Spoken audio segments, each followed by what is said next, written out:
Le Hezbollah est une organisation terroriste soutenue par l'Iran qui contrôle le Liban du Sud et justifie sa guerre contre Israël par une dispute territoriale. Est-ce vraiment le cas? En 2000, Israël s'est retiré de chaque centimètre du territoire libanais, au-delà de la ligne bleue internationalement reconnue. Depuis, le territoire d'Israël subit des attaques constantes. Des villes et des villages ont été bombardés, plusieurs soldats de Tsahal ont été enlevés et maintenus en otage. Ces tensions ont atteint un sommet en juillet 2006 lors de la Seconde Guerre du Liban. Le Hezbollah a tiré environ 4000 roquettes sur Israël au cours de 34 jours de conflit et a tué 44 civils israéliens. La résolution 1701 du Conseil de sécurité de l'ONU a déterminé que les seules forces armées au sud du Litanie seront celles de l'ONU et de l'armée libanaise. Pourtant, le Hezbollah, basé au sud Liban, a depuis augmenté son arsenal d'armes. We are deeply concerned about the military capacity of Hezbollah. Le Hezbollah a aujourd'hui plus de 60 000 roquettes et missiles. Hezbollah has far more rockets and missiles than most governments in the world. Certaines roquettes du Hezbollah ont une portée de 600 km et peuvent frapper n'importe quel endroit en Israël ainsi que les pays voisins. Le Hezbollah a construit une large infrastructure souterraine dans le Liban du Sud qui a pour but de cacher les armes et les terroristes durant les opérations militaires. En mars 2011, Israël a publié un rapport de renseignement dévoilant l'emplacement de 1000 sites terroristes au Liban, dont 500 bunkers interconnectés et 300 points de surveillance audio. Le village d'El Kayam est un parfait exemple. Le Hezbollah y cache des douzaines d'entrepôts d'armes au milieu d'une zone densément peuplée qui abrite des bâtiments de l'ONU. C'est une stratégie méticuleusement préparée. En inondant ces zones habitées d'armes, le Hezbollah utilise la population civile comme un bouclier humain. Comment le Hezbollah continue-t-il ses activités terroristes? Sa source financière mène à l'Iran. Cette organisation reçoit plus de 100 millions de dollars par an de l'Iran. C'est sans compter le grand nombre d'armes et de munitions que lui envoie aussi l'Iran. By far the most significant donor to Hezbollah is Iran. Des roquettes Grad de fabrication iranienne ont été tirées sur Israël lors de la guerre en 2006. Israël a donc de bonnes raisons de ne pas baisser la garde. L'idéologie du Hezbollah est la même que celle de l'Iran. Le Hezbollah est le mandataire de l'Iran au Liban avec pour seul objectif éradiquer l'État d'Israël.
Lors de l'opération Pilier de défense, Tsahal a ciblé les infrastructures terroristes du Hamas dans la bande de Gaza en réponse aux tirs de roquettes sur les civils israéliens.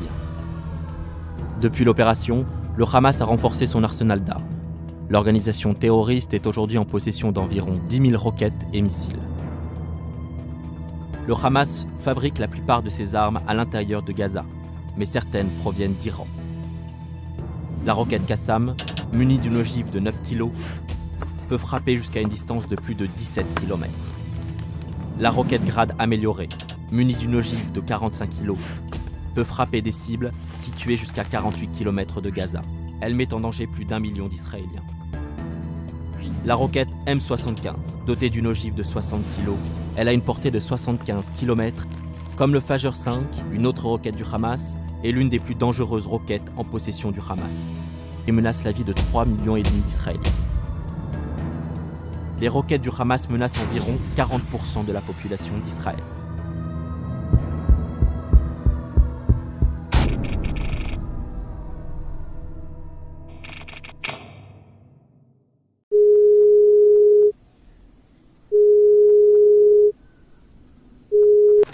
Allô maman?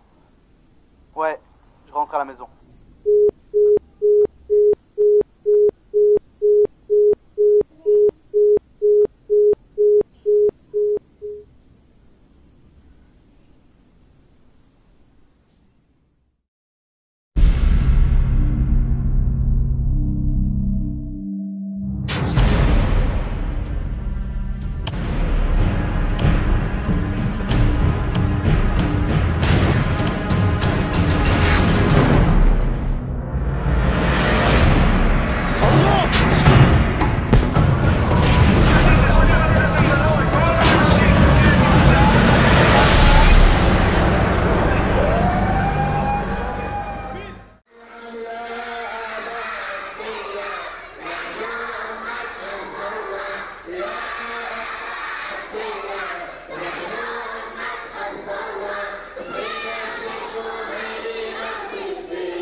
لماذا تعتبرون الشهادة مهمة في سبيل الله؟ الشهادة مهمة في سبيل الله لأنها تدخل الإنسان الجنة، وهي فعل إرادة، وهي تبعث الحياة في المجتمعات.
Hamas tells the world that its main goal is to defend its civilians.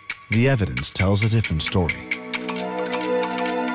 Hamas is using civilian property for terrorist activity. Civilian buildings are used as storage for weapons and ammunition. Civilian property is also used as a launching pad for Hamas's rocket strikes against Israel. Hamas intentionally conducts terror activity from within sensitive areas, such as schools and hospitals, preventing Israel from defending itself. Hiding behind your civilians is not protecting them. It is terrorism against both Israel and Gaza's own civilians.